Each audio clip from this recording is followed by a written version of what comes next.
Bismillahirrahmanirrahim. Assalamualaikum warahmatullahi wabarakatuh. Selamat datang di Ipal Mu'izat Channel. Baiklah, pada video kali ini kita akan menyampaikan sebuah ceramah singkat yang berjudul Keistimewaan Rasulullah Shallallahu Alaihi Wasallam. Mari kita simak video ini sampai selesai dan jangan lupa klik like dan subscribe-nya serta aktifkan notifikasinya. Bismillahirrahmanirrahim. Innal hamdalillah nahmaduhu wa nasta'inuhu wa nastaghfiruh wa na'udzu billahi min shururi anfusina wa min sayyiati a'malina may yahdihillahu fala mudilla lahu wa may yudlil fala hadiyalah wa asyhadu an la ilaha illallah wahdahu la syarika lah wa asyhadu anna Muhammadan abduhu wa rasuluh. Wa ba'd. Dengan menyebut nama Allah Subhanahu wa taala yang Maha Pengasih lagi Maha Penyayang, sesungguhnya segala puji bagi Allah, kami memujinya, memohon pertolongan dan ampunannya. Kami berlindung kepada Allah dari kejahatan diri kami dan kejelekan amal perbuatan kami. Barang siapa yang diberi petunjuk oleh Allah, maka tidak ada yang dapat menyesatkannya. Dan siapa yang Allah sesatkan, maka tidak ada yang dapat memberikan petunjuk kepadanya. Aku bersaksi bahwa tidak ada sesembahan yang berhak disembah selain Allah. Tidak ada sekutu baginya, dan aku bersaksi bahwa Muhammad Sallallahu Alaihi Wasallam adalah hamba dan utusannya. Setelah itu, ma'asyiral muslimin rahimani wa rahimakumullah, Jabir bin Abdullah radhiyallahu anhuma pernah meriwayatkan satu hadis yang menyebutkan tentang keutamaan Rasulullah sallallahu alaihi wasallam atas para nabi. Beliau mengatakan dalam hadis tersebut bahwa Nabi sallallahu alaihi wasallam bersabda, "Wa'titu khamsan lam yu'tahunna ahadun qabli nusirtu birru'bi masirata syahrin wa ju'iltu liyal ardu masjidan wa tahuran fa ayyuma rajulin min ummati adrakathu sholatu falyusalli wa uhillat liyal maghanima wa lam tahillu li ahadin qabli wa u'titu syafa'atu wa kana an-nabiyyu yub'atsu ila qaumihi khassatan wa bu'ithu ila nasi ammah." Yang artinya, aku diberi 5 hal yang belum pernah diberikan kepada seorang pun sebelumku, yaitu aku ditolong oleh Allah dengan rasa ketakutan musuhku sejauh perjalanan 1 bulan. Bumi dijadikan untukku sebagai tempat sujud dan alat bersuci, maka siapapun menemui waktu sholat hendaklah ia segera sholat. Dihalalkan bagiku walimah atau harta rampasan perang yang tidak dihalalkan bagi seorang nabi pun sebelumku. Aku diberikan izin untuk memberikan syafaat pada umat ini, dan nabi sebelumku diutus untuk kaumnya saja, sedangkan aku diutus untuk seluruh umat manusia.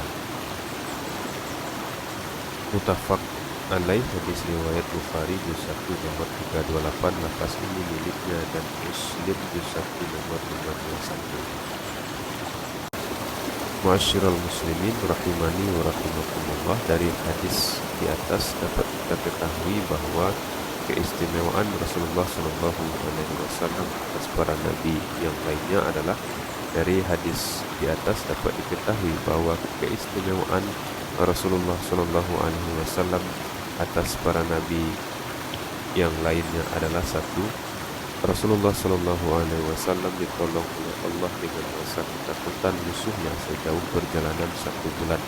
Yang ini merupakan pertolongan dari Allah Subhanahu Wa Taala kepada Rasulullah Shallallahu Alaihi Wasallam dalam mengalahkan musuh-musuhnya. 2. Dijadikan bumi sebagai tempat sujud atau masjid dan alat bersuci atau pengganti air. Umat-umat terdahulu melaksanakan ibadahnya di tempat-tempat ibadah mereka. Adapun umat Muhammad SAW boleh mengerjakan solat di semua tempat di bumi, selama tempat tersebut tidak ada larangan oleh syariat, seperti tempat penderuman unta, kuburan, dan kamar mandi. Dalam hadis tersebut juga menetapkannya adanya syariat tayamum bagi umat Muhammad SAW. Dan dalam hadis tersebut juga menunjukkan bahwa hukum asal bumi adalah suci, dapat digunakan untuk sholat dan tayamum. Sehingga berkata Syekh Abdullah bin Abdurrahman bin Salih Al-Basam rahimahullah, annal asla fil ardi taharati lis-sholati wat tayammum. Hukum asal bumi ini suci, dapat dipergunakan untuk sholat dan tayammum. Dalam kitab Taisirul Al-Alam. Yang ketiga, dihalalkannya walimah bagi Rasulullah SAW dan umatnya. Diriwayatkan dari Abu Hurairah radhiyallahu anhu, Rasulullah SAW bersabda, salah satu dari para nabi berperang bersama kaumnya. Ia berperang dan ia belum sholat asar, padahal sudah dekat dengan sebuah kampung. Ia berkata kepada matahari, sesungguhnya engkau diperintahkan oleh Allah dan aku juga diperintah. Ya Allah, tahanlah matahari untuk kami. Kemudian ia ditahan hingga dengan izin Allah ia berhasil menaklukkan kampung tersebut. Ia mengumpulkan wanimah dan datanglah api untuk membakarnya, tetapi tidak bisa. Lalu ia berkata, sesungguhnya di antara kalian ada pengkhianat yang mengambil wanimah dengan diam-diam. Hendaknya satu orang dari setiap kabilah berbaiat atau bersumpah kepadaku. Kemudian ia berkata, di antara kabilahmu ada pengkhianat, hendaknya kabilahmu berbaiat denganku. Lalu menempellah tangan 2 atau 3 orang dengan tangannya. Ia berkata, di antara kalian ada pengkhianat. Kemudian mereka datang dengan membawa emas sebesar kepala sapi dan meletakkannya. Kemudian datang api dan membakarnya. Allah menghalalkan bagi kita ghanimah karena melihat kelemahan dan ketidakberdayaan kita. Hadis riwayat Ahmad dan Muslim juz 3 nomor 1747. Yang keempat adalah Rasulullah SAW diberikan izin untuk memberikan syafaat pada umat ini. Syafaat pada hari kiamat yang khusus dimiliki Nabi SAW adalah syafaat uzma atau syafaat yang agung bagi seluruh makhluk di padang mahsyar, yaitu agar Allah Subhanahu wa taala segera memutuskan perkara mereka. Ketika itu mereka menuju kepada Nabi Adam alaihi salam, kemudian Nabi Nuh alaihi salam, kemudian Nabi Ibrahim alaihi salam, kemudian Nabi Musa alaihi salam, kemudian Nabi Isa alaihi salam. Namun para nabi tersebut meminta uzur dan tidak dapat memberikan syafaat. Maka datanglah manusia kepada Rasulullah SAW dan beliau berdoa kepada Allah agar Allah Subhanahu wa taala segera memutuskan perkara manusia. Yang kelima adalah Rasulullah SAW berutus untuk seluruh umat manusia hingga hari kiamat. Syariat nabi-nabi terdahulu hanya berlaku khusus untuk kaum mereka saja. Adapun syariat yang dibawa Rasulullah SAW berlaku untuk seluruh umat manusia hingga hari kiamat. Dan ini juga menunjukkan bahwa beliau adalah penutup para nabi dan rasul, dan tidak ada lagi nabi dan rasul setelahnya. Sebagaimana firman Allah Subhanahu wa taala, maka Muhammadun aba ahadin min rijalikum walakin Rasulullah wa khataman nabiyyin wa kana Allahu bikulli syai'in alima. Muhammad itu sekali-kali bukanlah bapa dari seorang laki-laki di antara kalian, tapi ia adalah Rasulullah dan penutup nabi-nabi, dan adalah Allah Maha Pengasih, Maha mengetahui segala sesuatu. Quran Surah Al-Ahzab 4. Demikian yang dapat kami sampaikan.